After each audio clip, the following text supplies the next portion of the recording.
This is our usual catch of the day, but we don't have a typical report. It's kind of different. We're talking about diving with sharks here, and photojournalist Rich Murphy did a fabulous job shooting and editing this series. Yes, he did. It's just incredible. So we're talking about diving with sharks, and here divers will tell you these predators are misunderstood. At a popular diving spot called Shark Junction, sharks interact with the divers. They not only come by for a bite to eat, some insist on being petted and loved. Don't be afraid. It's just another piece of paradise you can safely enjoy without getting wet.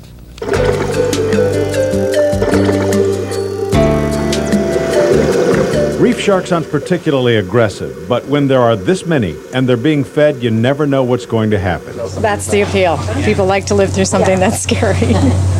It's a thrill. You're going to have the shark bites in front of you. It's going to be really The people making the trip have been given safety instructions. If they're nervous, it's best to be a distant observer.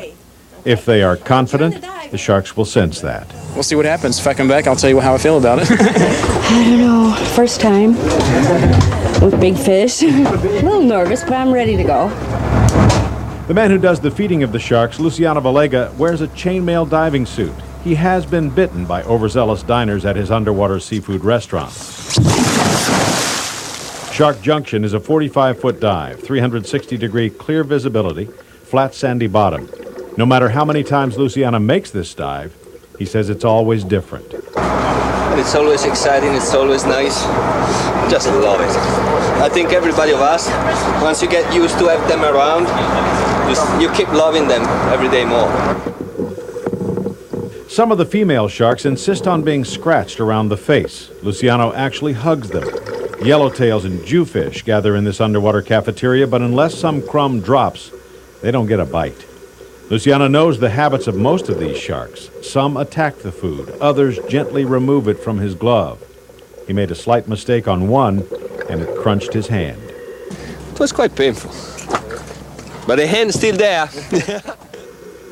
With the chainmail, it didn't break the skin, just bruised the hand. When it was over, every diver said they wanted more. These guys are great, you know, you can play with them. The only thing they want is to eat, of course. It wasn't scary at all. Once I got in the water, it was fine. It was great. Oh, man. Underwater Explorer Society has a world-class diving staff. They've designed their courses and their dives with your comfort level in mind. If you want to see graceful coral and tiny brightly colored aquarium-sized fish, they can do that. But if you want Jaws, up close and personal, you need a trip to Shark Junction. Grand Bahama Island, great. You'd think you'd be frightened, but photojournalist Rich Murphy was amazed at how much at ease he felt swimming with those sharks. For more information on the Underwater Explorer Society, call 1-800-992-DIVE. That's 992-3483. A little close Incredible to the dive. mouth, wasn't it? Oh, yeah. Thanks for joining us for the 5:30 report. Bob and Gail next. Join them. See you tomorrow.